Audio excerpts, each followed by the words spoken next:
Ateisime iki darbotvarkės tvirtinimo. Prašau, gerbiama Marija. Labas rytas, gerbiami kolegos svečiai ir klaipėdiečiai.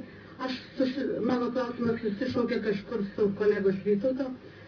Lietuvos Respublikos vietos savivaldos 6 straipsnį išvardintos savarankiškos konstitucijos ir konstitucijos deleguotos ir savivaldybių funkcijos savarankiškos, tai sanitarijos ir higienos taisyklių tvirtinimas ir jų laikymosi kontrolės organizavimas, švaros ir tvarkos viešose vietose užtikrinimas. Kas atsitiko, kad Klaipėda skęsta purve? Miesto gatvės kelkraščiai nevalomi jau daugiau kaip 2 mėnesiai.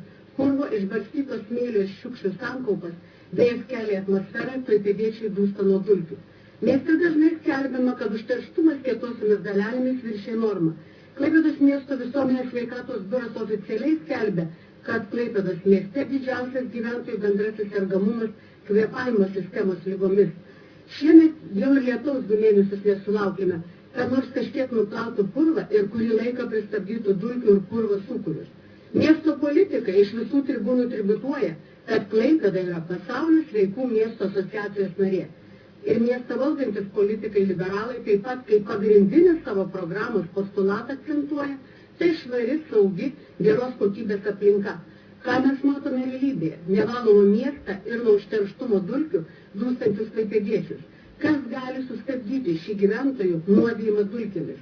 Šiame žiema leido sutaupyti lėšų, nes nebuvo sniego ir 2 mėnesius nereikėjo valyti. Kur lėšos skirtos gatvių valymui? Kodėl toleruojamas toks akiplėšiškas aplaidumas ir kenkimas žmonių sveikatai?